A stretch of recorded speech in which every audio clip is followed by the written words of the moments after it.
You guys have seen me do ballistics tests with this gun before on the channel, shooting it over the chronograph and stuff like that, and I'm going to continue to do those videos, so I'm not going to cover chronograph numbers here. But I did sit down. I went over and knocked the ice off of my bench and sat down and just shot at 7 yards. Shot a group with each of these ammos just to see what it looked like. I know this is not a bench rest gun. I just wanted to shoot it from a bench to eliminate as much of me as possible, just to show you guys that the gun is fairly accurate. Here's the groups I got. This is with the CCI game point. All these groups are 6 shots, again at 7 yards. That's the game point. That's a 40 grain jacketed soft point. This is the Hornady VMAX. And these are pretty small groups, as you can see. Any of these are sufficiently accurate. But that's the 30 grain VMAX, which is that one. This is the Federal 50 grain jacketed hollow point, which is this one here. This is the CCI TNT green, which is a lead-free hollow point, 30 grains. And the best group I got was from the CCI Maxi Mag.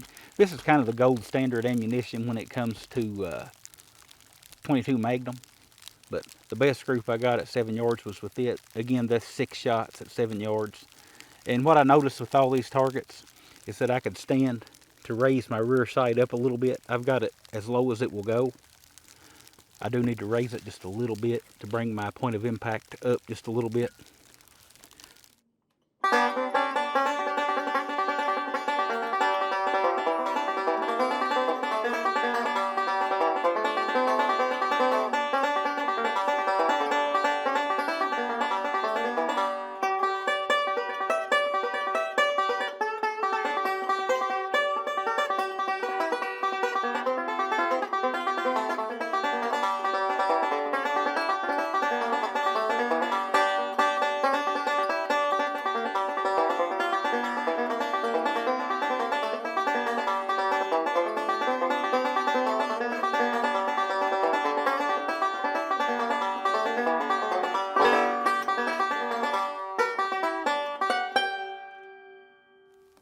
Hello guys and gals, Buffalo here.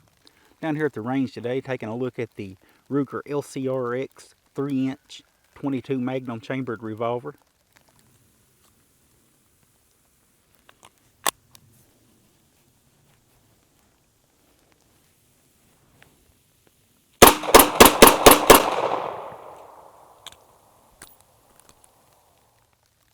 My first impression of this revolver was that it was larger than I expected it to be. I don't know why, but I was expecting a smaller revolver. This one comes in at 7.5 inches long, 5.8 inches tall, and almost 1.3 inches wide at the cylinder. Now it is very lightweight considering the dimensions.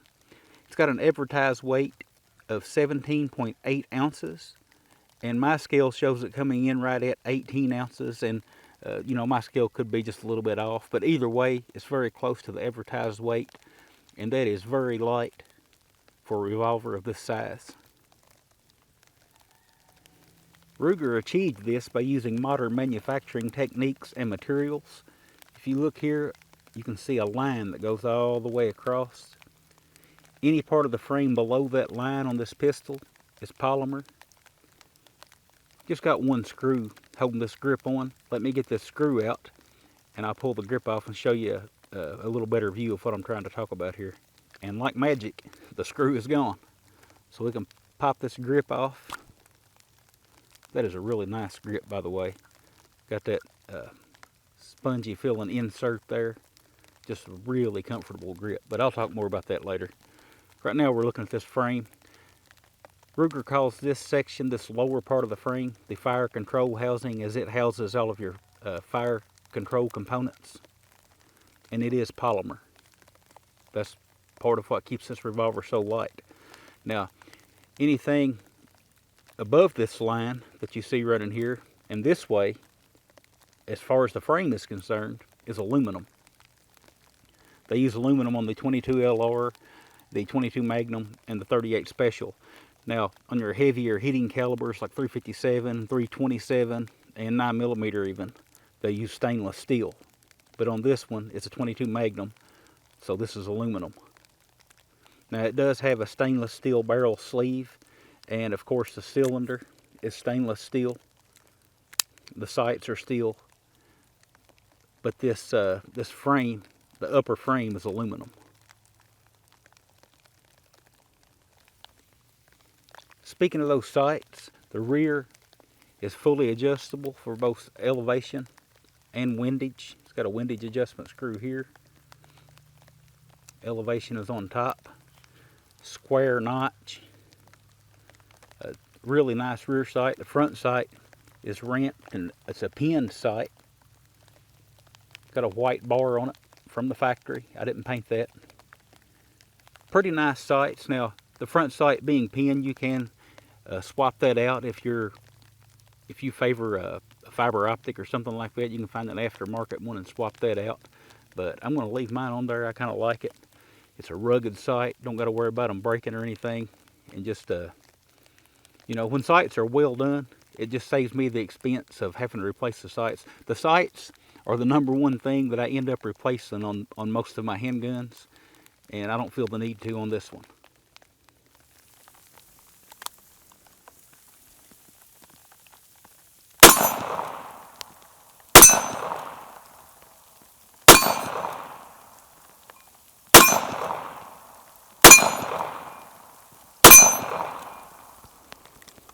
With most 3-inch revolvers, you get a full-length ejector rod, but not with this one. I have to remember to be more aggressive with it. Now this is a 6-shooter. I was kind of hoping it would be an 8-shot, like its little brother, the 22 long rifle. But they've given us 6 shots. I'm not going to complain about that too much. America does love its 6-shooters. Does have a recessed crown to protect that crown. It's been recessed, and that's something that they didn't do on the 22 long rifle. It's not recessed, so I don't know why they chose to do that on one but not the other. About that ejector rod, I mentioned that most of the time with a 3-inch barrel you get a full-length ejector rod. Now I know Ruger, they gave us the same length ejector rod as if we had bought the snubby. And I know Ruger probably did that to keep costs down, keep production costs down. But I would have paid more to have that full-length ejector rod on the 22 Magnum, because those long cases don't always come all the way out with that short stroke. I find myself having to pick them out after I've hit the ejector rod. I find myself having to pick the cases out way too often. Now, that's not a factor with this 22 long rifle, and I'm going to do a video on the 22 long rifle revolver here real soon. I thought I'd go ahead and knock the 22 Magnum out today, but the ejector rod length is fine on the 22 long rifle because the cases are so short it clears them from the chambers when you press the rod. Not so with the 22 Magnum. So that's probably, I don't have very many complaints about this revolver, and I hope I'm not sounding like I am complaining about it, because I really like this thing. But that would be my biggest complaint. If I had to improve on one thing on this revolver, I'd have lengthened that ejector rod.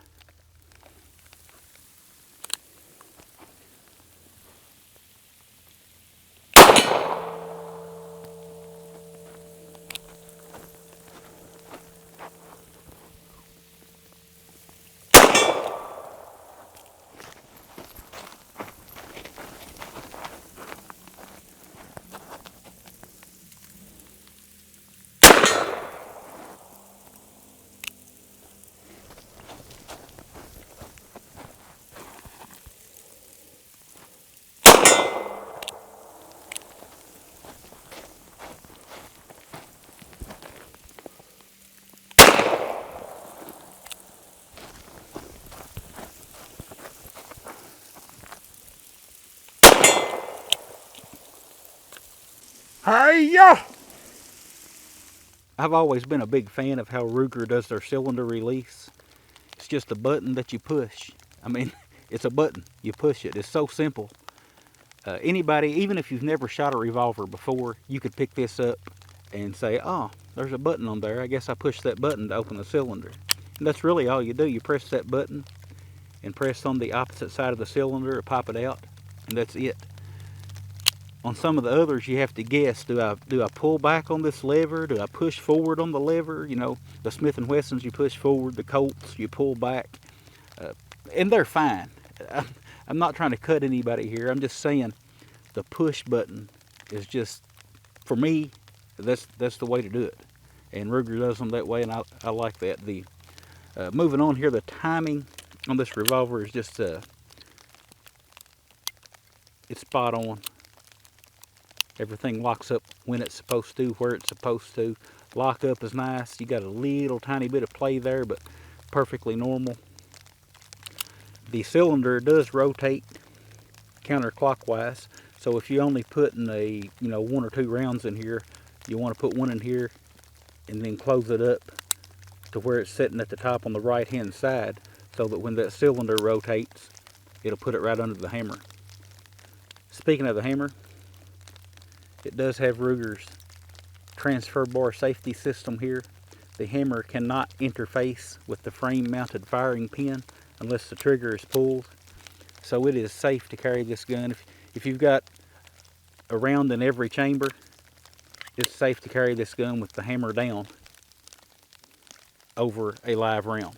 There's no way that hammer can come in contact with the firing pin due to that transfer bar. You probably can't see it in there, but there's a bar that moves up and down when I pull the trigger. When I pull the trigger, it crosses the firing pin and allows the hammer to make contact with the bar, which makes contact with the firing pin. But if I don't have the trigger pulled, the hammer can't contact the firing pin. So these revolvers are very safe.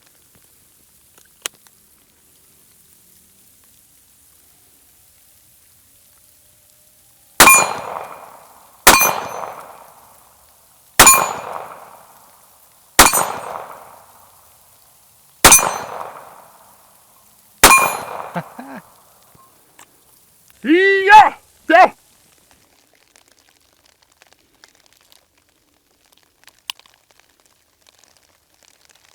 I measure 6/1000 of an inch on the cylinder gap. I can get a 6/1000 filler gauge in, but I can't get a 7/1000 gauge in. So it's right at 6/1000. And that's normal. That's about where you want it.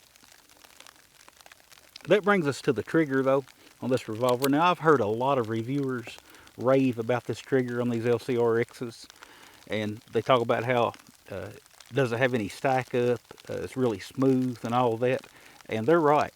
This trigger, it really doesn't have any stack up. It is a very smooth trigger. I've got a 17 HMR dummy around here. Now these are supposed to be safe to dry fire, but do so at your own risk there. I don't like to dry fire rim fires, but a 17 HMR snap cap will work in place of a 22 Magnum snap cap. So I've got one in there, and this trigger, while it is smooth and it doesn't stack up bad, it is very heavy. This thing measures well over 12 pounds.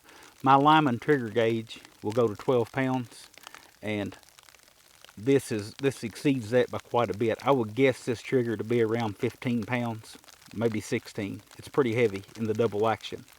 Now, in single action,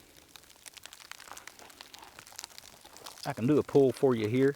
It pulls. Let me rotate that snap cap back to where we'll hit it. But it pulls just under 6 pounds, usually, in single action. See what we get this time. 5 pounds, 15.5 ounces. So it's very consistent. It's been a very consistent trigger.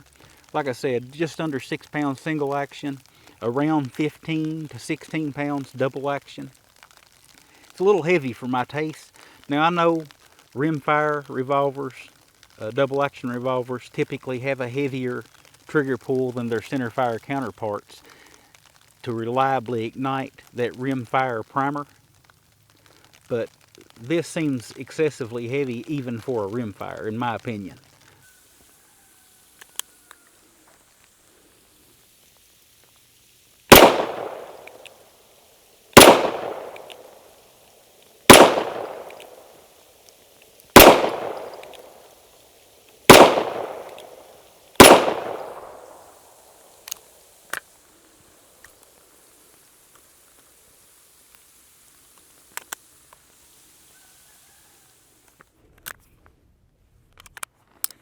Ruger puts these nice Hogue Tamer grips on these revolvers, on these LCRx's. There's no finger grooves. The grip is very comfortable. You saw when I pulled the grip off earlier, it's got a recoil absorbing insert in the grip. Not that you need it with the 22 Magnum. There's very little recoil. You can refer back to the shooting footage that I placed in this video and just watch the gun recoil. It's very minimal, but it makes for a very nice grip. Very ergonomic. Again, no finger grooves, just nice. I wouldn't call it tacky. It kind of sticks to your hand just a little bit.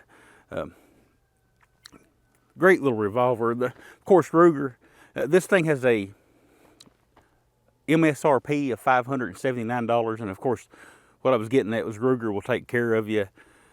Any problem I've ever had, Ruger's always taken care of me. Same, I can speak for my friends as well. I've got some friends that have dealt with Ruger in the past, and just always top customer service. Very good company to deal with. Made in the USA, of course. Now, philosophy of use on this thing, of course, is it is a self-defense pistol.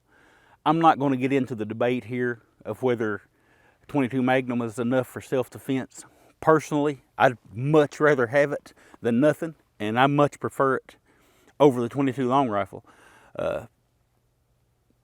They both kind of are in that same category of rimfire, the 22 long rifle and the 22 Magnum, of course. But you just get a lot more punch with the 22 Magnum. Of course, rimfire itself is known to have, you know, every now and then you'll get a primer that didn't take in that rim, and you'll get a dud. But haven't gotten any with this gun. With the ammo that I've shot, if you shoot high quality ammo, you'll usually avoid that. You can't avoid it 100%. Nobody's going to guarantee you that a rimfire is going to be 100% reliable, but hardly anything else is either if you get to thinking about it. Now, personally, I use this gun as a kit gun. I use it to take with me as a spare gun to have with me when I'm fishing or camping or any kind of outdoor activity like that. And that's why you saw that accuracy test at the first of this video when I was shooting the little small targets. I need my kit gun to be a little more than just combat accurate. So this revolver will fill that role quite well. I said some things in this video that some might perceive as negative. You know, I talked about the short ejector rod and stuff like that. And I don't mean for my videos to be negative. That's not my intent. My intent is to help people that are looking at buying a gun like this, to help them understand what they're getting. There's a difference between an honest review and just doing a negative review. I don't know if I've ever done a completely negative review. I just point out things that, let me back up just a second. When I get a new gun or somebody drops me a gun off here, a friend or something, and lets me do a video on it, my first impressions are always, this thing is awesome, you know, and I love it. But then my secondary reaction starts to kick in, and I'm like, okay, what would I do to make this better for me? What would I improve on? And that's kind of how I approach my videos. I don't mean to be negative, but I do like to point out things that could have been done better, or that I would have done to better suit me. Maybe it wouldn't suit you better, but to maybe suit me better. And that's why I get a lot of comments on my videos, negative comments, because I point out a flaw and somebody gets offended, and because they've already bought the gun. They're not looking to buy the gun. They're watching the video hoping that I will reinforce their purchase, and that's not what I'm here to do. I'm here to help the person that's looking at getting one to understand all the positives and maybe a few shortcomings about the gun. So don't confuse a negative review with an honest review, and that's what I try to give you guys. You haven't seen the last of this gun on my channel. Still going to do some more ballistics gel tests and things with it.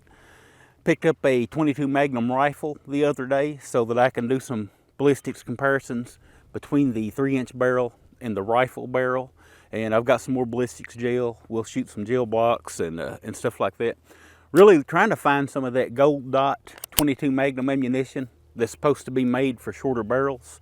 Haven't had any luck yet, so I'm still looking for that. Hopefully I'll run across some, but I guess that's all I really had to say. I want to thank my sponsors. You guys know who that is. My sponsors are you guys over on Patreon that are funding this channel. So I owe everything, all these videos that I do, all the money for the ammo and stuff, 90% of that comes from you guys over on Patreon. So I appreciate that. Thank you. But that's all I've got, and I'll talk with y'all again soon.